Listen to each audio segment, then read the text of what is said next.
на фона на всички глупости, които стават в държавата, абсолютни глупости, човек даже не може да повярва, че може чак в такива скандали да участваме всички ние и тези ни карат непрекъснато да бъдем част от този цирк, като ни правят информирани на техните глупости. Миналата седмица Ивелин Михайлов и Николай Бареков отидоха в различни квартали и посетиха къщата на Слави Трифонов, на Тошко Йорданов и на още някакви хора, мисля, че са ходили, да правят интервюта и да покажат къде живеят тези.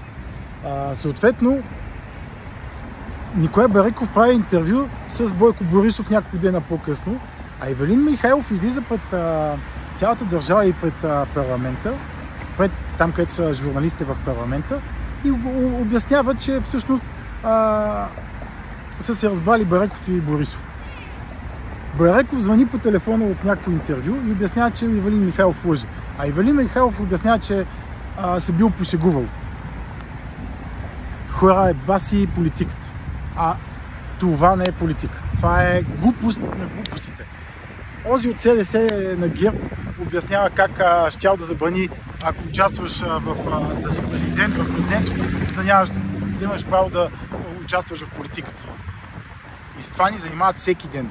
Абсурдни щуроти. Има такъв народ вкарали в законопроект да нямаш право да им разпространяваш личен живот. Кой бе? На Слави Трифонов, където излезе и обяснява, че реално ще изчегърта ГЕРБ. Как ги изчегърта, като направи коалиция? И онзи Балабанов обяснява, че при най-малкото участие на Певски ще си подадат оставка. Това са хора, които заслужават бой. Тези са гадни хора. Неприятни, гадни. Това се нарича при децата лъжа. Истинска лъжа. Както и да е. Онзи ден писах това, което нас ни вълнува, нашата партия и ние къде ще си дадем силата и емоциите. Всъщност каква партия? Ние участваме в този политически живот с партията, която е на Георги Неделчев, за да формираме правилно обществено мнение и се интересуваме да формираме правилно обществено мнение. При няколко дни пуснах пост, в който говориме за войната на половете. Тоест разделението между мъжете и жените е огромно. И това разделение убива цялото ни общество. Крайно време е мъже и жени да спрат да се делят. Кой ще чисти, кой ще готви. Вече преди да имат връзка, те знаят, имат условия за самата връзка и как тя трябва да протече и всички тези неща, които ни карат да се чувстваме отдалечени един от друг. Сега, за да не бъдем само така настройващи и сочещи проблемите, започваме да предлагаме решения на това как да имаме повече раждаемост и повече деца в България. На първо място, тук в Facebook ще го видите, то ще бъде най-вероятно отгоре текста, не най-вероятно ще бъде отгоре на това видео. Искаме жилищата в България да спрат да се наричат жилище, когато си купуваш 60 квадрата жилищна площ, съответно живееш в 32, 38, 40 квадрата и в едно двустайно, крайно маломерно, с много малки стаи жилище, ателие или не знам как се нарича, вътре да се очаква да живее едно нормално българско семейство с 2, 3 или 4 деца. Не 4 деца, 4 членно семейство. Окей, нека да бъде 4 членно семейство.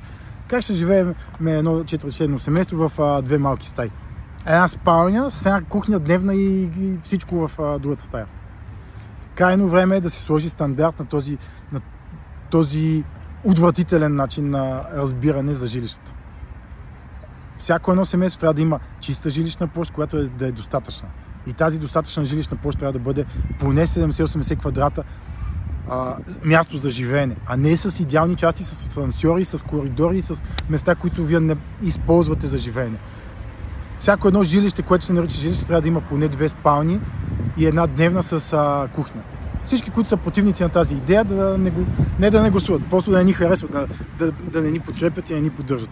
Но нормалното нещо в това да имаме по-висока раждаемост, да им осигуриме на тези хора повече жилищна площ. Второто нещо, което искаме да отбележим, че е важно за нас, трябва държавата в следващите 2 години да инвестира примерно 100 милиона лева. Ние за това ще се бориме държавата да може да инвестира поне 100 милиона лева в политики, които касаят заснемане на сериали, рекламиране на семейни политики, разпространение и описване на брошури, флаери, дори защо не книги или каквото, всичко, което може да подпомогне семействата, т.е. да ги подпомогне. Да създадем образа на предизвикателното семейство, което е хубаво семейство и което може да покажем, че едно многодетно семейство може да бъде щастливо. Едно многодетно семейство може да се развива заедно с мъж, жена и деца в синхрон и тези хора да се обичат и да се подкрепят. А не да бутаме непрекъснато разделението между хората, половото разделение, какво иска жената, какво иска мъжа, как единия е нареден, как другия е нареден, да ги пращаме на психолози, какви ли не. Искаме крайна сметка държавата и за това държава, за да може да покаже на всички нас и на всички хора, че ние искаме да живеем в семейна среда, че семейната среда е най-здравата и най-добрата среда за всички нас. И че семействата могат да не се разделят, могат да не се разпадат и могат да намират пътя в това да се разбират и да имат търпението да изградат истинска семейна ценностна среда за техните деца и за тях самите. Защото това е смисъл на живота. Сме щастливи с хората, които обичаме и с които живеем, а не обратното. Третото място, което трябва да искаме да се промени в държавата, това е спиране на хазарт и наркотици. Наркоразпространението на уникално високи равнища и това със сигурност пречи на обществото ни и на семействата, като косвено пряко влияе върху раждаемостта и върху популацията на българското население.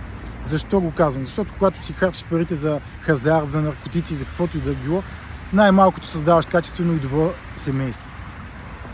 Рекламата на хазарт е навсякъде, почти на всеки билборд. Почти всяка втора или трета реклама е на хазарт и непрекъснато ни кара да рекламираме в хазарт. Другото нещо, което е огромен проблем, са наркотиците. Наркотици можеш да си вземеш навсякъде. В училище, в детска градина, къде ли не. Държавата трябва да се бори зверски с тези хора и с тази пропагандно разпространяване на тези демони в нашето общество. Естествено, цигари и алкохол също са важни да бъде намалено тяхното въздействие. Съответно, една от точките, която искаме да засегнем е многодетни семейства да бъдат подкрепяни. Тоест, когато имате трето, четвърто, пето дете задължително, държавата ви поема част от, примерно, да ви дава купони за над, ако имате трето, четвърто и пето дете, държавата ви предоставя купони всеки месец да ви дава купони да си купувате храна от магазините в тях, да ви запишат на безплатни частни учители, защото това са много хора, да ви даде безплатна карта за транспорта за, да кажем, за 5 години напред, на цялото семейство и всякакви подобрения. Моля ви, прочетете нашите 10 предложения за семейни политики. Те не са базисни, те не са мои, не са ваши, не са на никой. Това са политики, които нас ни вълнуват. И ние всичките можем да ги гоним и да търсиме по-добри и по-добри. Може някой да отпадне, друга да се дойде, а може да нямаме нужда от 10, а може да имаме нужда от 50 политики.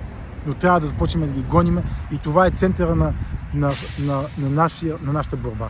А не Бойко Борисов, Делян Пеевски или другите, не знам как да ги нареча, това са хора, които са вредни. Не Ивелин Михайлов, не Меч, не Риба Штука и всички останали. Истината е, че ние трябва да имаме повече раждаемост, повече добри условия за деца, по-добри училища и по-добра здравна среда. Моля и се, помислете върху общественото мнение. Много е важно да изградим правилно обществено мнение и да налагаме важните цели, които са пред нас, а не глупости, които слушаме всеки ден. Тези са тапаци. Изключителни тапаци. Чао! Надявам се заедно да направим нещата.